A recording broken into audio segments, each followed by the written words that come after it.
పథకావిష్కరణలోనైనా అది ఏ జిల్లా ఏ రాష్ట్రంలోనైనా మీ తుమ్మల ఎత్తాలని చెప్పుకోవడానికి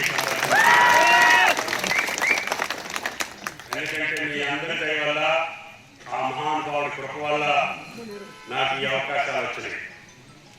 ఏ గ్రామానికి పోయినా ఇందాక తాటిగారు అన్నట్టుగా ఈ రోడ్డు ఎవరు ఇచ్చారు, ఈ మంచినీళ్ళు ఎవరు ఇచ్చారు, ఈ స్కూల్ బిల్డింగ్ ఎవరు ఇచ్చారు, ఏ అభివృద్ధి కార్యక్రమం అయినా ఆయన గారే మొట్టమొదటిసారిగా దీన్ని ఆదర్శ మండలంగా డిక్లేర్ చేసినటువంటి మహానుభావుడు ఎన్టీఆర్ గారు చెప్పుకోవడానికి ఆనాడు సెంటీమీటర్ తారు గేట్ లేని దమ్మపేట అశ్వరావుపేట నియోజకవర్గాల్లో ఈనాడు ప్రభాకర్ గారికి ఎటు పోయి ఎటు వచ్చినా కూడా ఆయన చింతలపూడికి దెందులూరుకు పోయేదానికి మన రోడ్లు తయారు చేసి పెట్టాం. కాబట్టి ఆ మహానుభావుడు కృషి వల్లనే ఈనాడు ఈ జాతికి గౌరవం వచ్చింది, రాజకీయాలకి ఇవన్నీ వచ్చింది. రాజకీయాలంటే ఏ రకంగా చేయాలంటే ఎన్టీఆర్ లాగానే రాజకీయాలు చేయాలనే నానుడి ఈనాడు భారతదేశంలో ఉంది.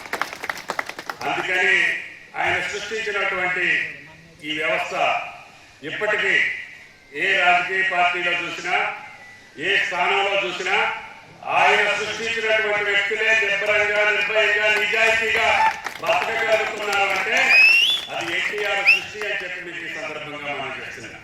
ఈ రాష్ట్రాన్ని ఈ దేశ రాజకీయాల్లో కూడా కీలకంగా ఆ రోజు ఆ మహానుభావుడు ఉన్నప్పుడే పార్లమెంట్ లో ప్రతిపక్ష పార్టీగా ఆయన స్థాపించినటువంటి పార్టీ ఉండటం, ఈనాడు కూడా ఆ పార్టీ వల్లనే కేంద్ర ప్రభుత్వం మనుగడ కొనసాగిస్తుందంటే అది ఎన్టీఆర్ శక్తి అని చెప్పి ఈ సందర్భంగా మనం చేస్తున్నాం.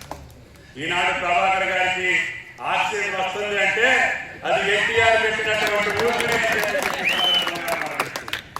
పార్లమెంటు సభ్యులు గెలిపించారు కాబట్టి మీకు పోలవరం అన్నా లేదు, అమరావతి అన్నా లేదు, ఐటీ అన్నా లేదు, రాయలసీమ అన్నా ఈనాడు వేలాది కోట్లు ఎన్టీఆర్ శక్తి వల్ల మీకు వస్తున్నాయి. ఆ రకంగా ఎన్టీఆర్ శక్తి జన్మ జన్మలకి ఈ తెలుగు జాతి ఉన్నంత కాలం ఆయనకి ఎదురు లేదు, ఆయన మాటకు ఎదురు లేదు. ఆయన చేసినటువంటి అన్ని కార్యక్రమాలు ప్రజాహితం కోసం, పేదల కోసం, బడుగుల కోసం, బలహీన వర్గాల కోసం, సామాన్యుల కోసం, కష్టజీవుల కోసం ఆయన జీవితాన్ని రాజకీయ పరంగా సంక్షేమ రాజ్యాన్ని సృష్టించినటువంటి మహానుభావుడు.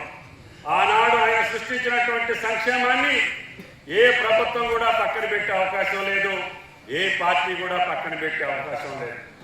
అందుకనే ఆయన సంక్షేమ రాజ్యానికి అధిపతి పూజ్యులు ఎన్టీ రామారావు గారు. అందుకనే ఇవాళ పేదలందరూ కడుపు నిండా భోజనం చేయగలుగుతున్నారంటే ఆ మహానుభావుడు సృష్టించినటువంటి సంక్షేమ రాజ్యం అది ఎన్టీఆర్ రాజ్యం అని చెప్పి అదే రామరాజ్యంగా మనం పేరు పంచుకున్నాం.